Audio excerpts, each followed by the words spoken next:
আসসালামু আলাইকুম। সবাই কেমন আছেন? আশা করি সবাই ভালো আছেন। আলহামদুলিল্লাহ আমি ভালো আছি। আমার এই দেশি মুরগির বাচ্চাগুলো ভেবেছিলাম যে এর থেকে হয়তো 3-4টা ডেকি বের হবে। এখন দেখি এইগুলোর মধ্যে সবগুলাই প্রায় মোরগ। তো এইখানে আছে 8টা বাচ্চা আর একটা চিলকির বাচ্চা, এ নিয়ে 9টা বাচ্চা। তো সবাই কিন্তু অবশ্যই মাশাল্লাহ বলবেন। তো এইগুলো কিন্তু আমার 2টা মুরগির বাচ্চা আর একটা হচ্ছে চিলকির বাচ্চা। বলেছিলাম যে একটা ডিম আলাদা দিয়েছিলাম যে বাচ্চা ফোটে কিনা দেখার জন্য। এটা হচ্ছে সেই চিলকির বাচ্চা। তো এই সিল্কি মুরগিটা কিন্তু এখন ক্রস আছে দেশি মুরগির সাথে।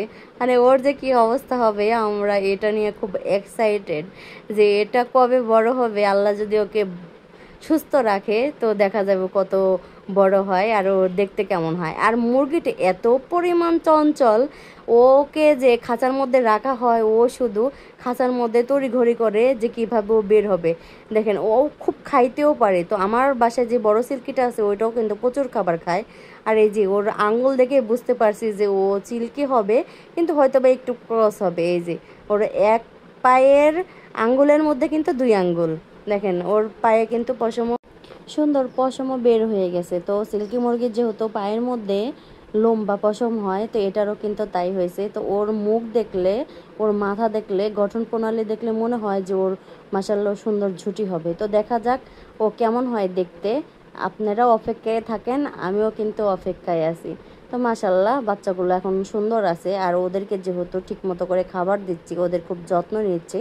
আর ওই যে লাইসোবিট ওদের জন্য তো আছেই। যেহেতু লাইসোবিট হলো বাচ্চা মুরগির জন্য একমাত্র, এবং মানে এটা এত পরিমাণ ভালো কাজ করে বাচ্চা মুরগির জন্য। বাচ্চা মুরগি যে এতটা সবল রাখে, সুস্থ রাখে, এটা না খাওয়াইলে কেউ বুঝতে পারবে না। তো যারা না খাওয়ায় তারা আসলে জানে না যে এই লাইসোবিটের যে কতটা উপকার আছে। তো এই যে এটা কিন্তু দেশি মুরগি, এটাও কিন্তু দেখতে মাশাআল্লাহ অনেক সুন্দর। আর এটাও কিন্তু মোরগ। তো লাইসোবিটের কিন্তু অনেক ভূমিকা আছে এই বাচ্চা মুরগির জন্য। তো বাচ্চা মুরগিটা পায়েও দেখতেছিলাম ধরে যে ওর পায়ে আঘাত পাইছে।